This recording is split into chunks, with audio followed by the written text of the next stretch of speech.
This is Leo Gilling at still at Rituals Cafe here in the Village Plaza down in Kingston on Constant Spring Road, off Constant Spring Road, and we're looking at the 60th anniversary of Jamaica's independence celebration in the green and the gold and the black and everything. And today we have seen several persons, but the day could not end without having our own Dianna Davis Smith, Jamaica's own Dianna Davis Smith. Because, you know, I always want her perspective, and I want to know how she is. She have a whole heap of chat for chat and a whole heap of things to say. So here we are going to ask her today, what does independence, no, well, let me start with emancipation first. What does emancipation mean, Dianna, to you? Oh, because we just as never knows their school's challenge. Exactly. To you. I think emancipation speaks to me of freedom, freedom mentally, freedom from physical restrictions or constraints. That's what it is for emancipation. How does it? Do you feel free to express freely? Do you feel free to do freely? Do you feel free? Whoa, number of levels. Yeah. I always feel free to express my thoughts. Are there going to be consequences? Yes, sometimes, and that perhaps is a major constraint, but I don't make it bog me down. I'll share my opinion, my perspective, my outlook on things.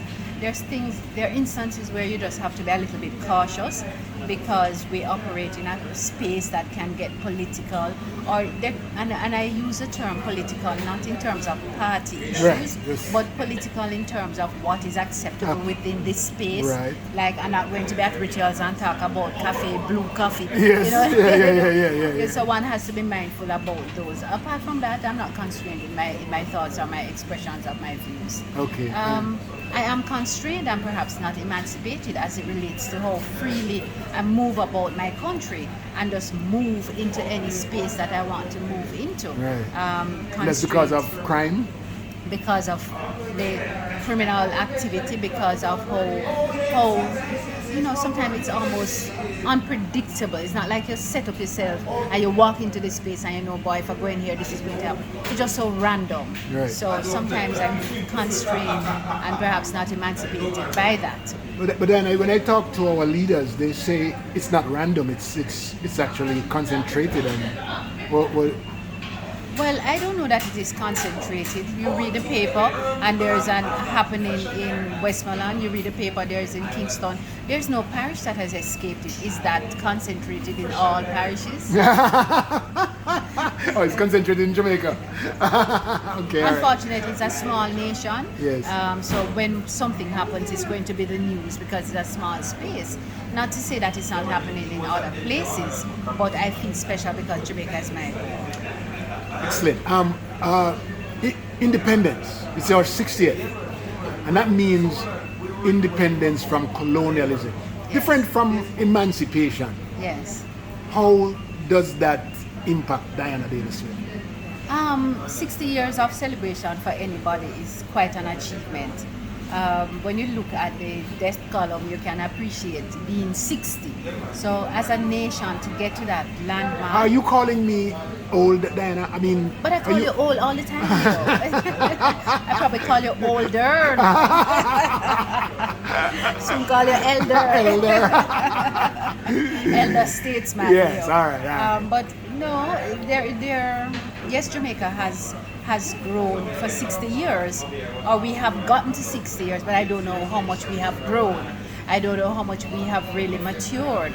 I don't know how competitive we are as a nation, as we are on the tracks. How do we compete in all the other spheres that really ought to make us a global competitor? Because we have seen the growth in track and field, right? Like from 2006, for example, we have blown up. Yes. But prior to that, it's just onesie twosie people who did well. No, But man, no, because I'm not going to undermine. I want to know. Tell me. I'm just saying. Think about Oti and Hemmings. Yeah, but those were onesie and twosie. all those people No, we who are- went to Clarendon College. No, who did no. so very well in track and field. They went to pen relays and turned the whole thing upside down. People We don't have to sit can't here and ignore talk about. that. Do I have to sit down and listen to this Clarendon Did I College tell you speech? who owns rituals? Is she from Clarendon?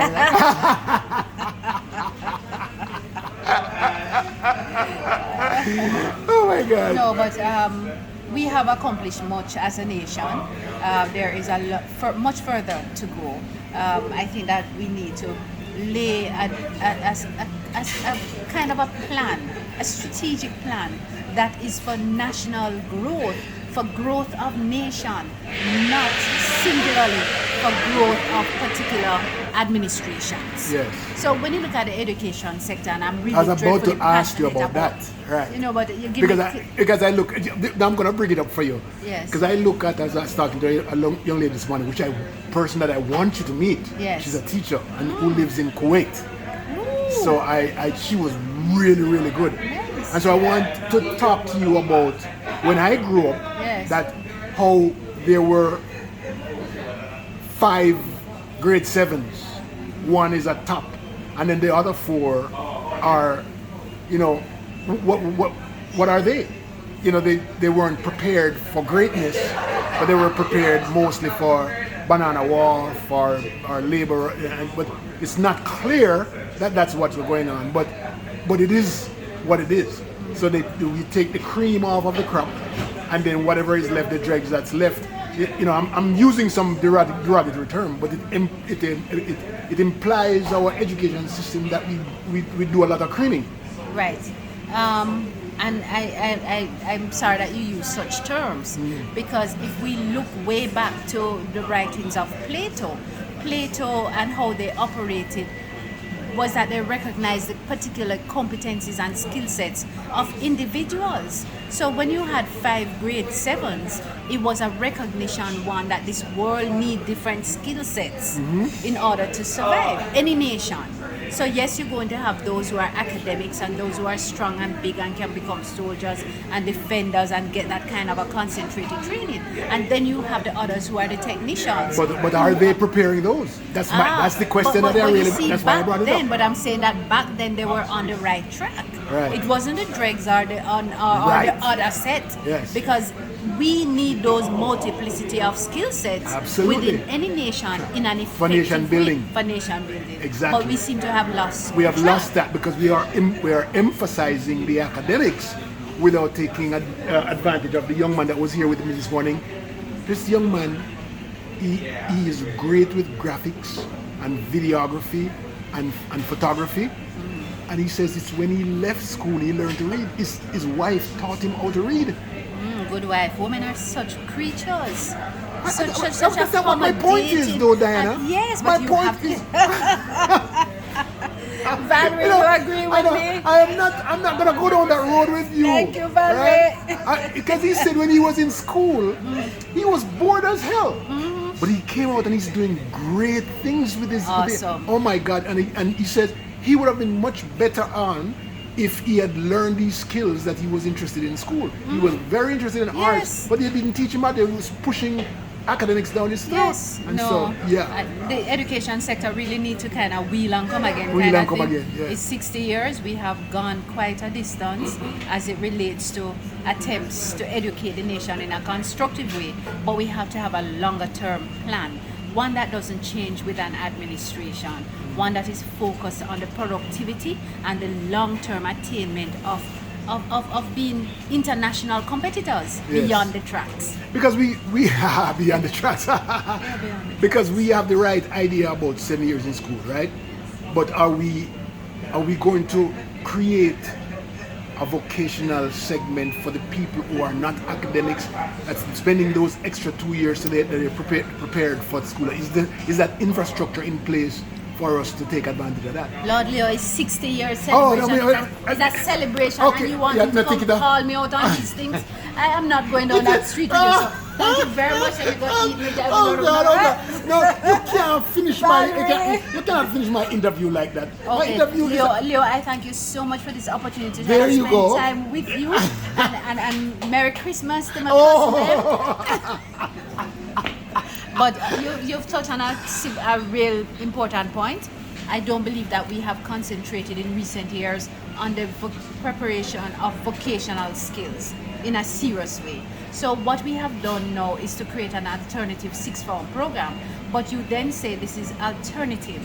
So it means it's the what left. It's not a nice approach. Same dregs again, right? It's the same dregs All kind right. of approach. Right. Rather than putting real meaning to this grouping, to say you have not done well on the traditional academics, but let us see what your skill sets are.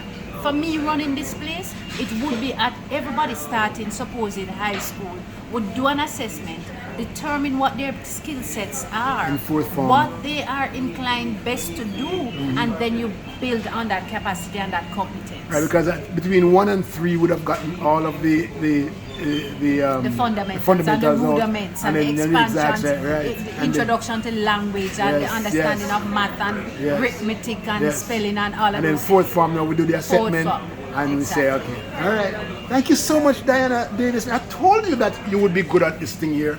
I told you would be good at translating what 60th mean and emancipation mean. And it's really great to have you on this. Well, Leo, I thank you so much. But when one sits in the space of greatness, anything created by a Clarendon College pastor. No, man. You have to come off from the phone. Come off from the phone. Bye-bye.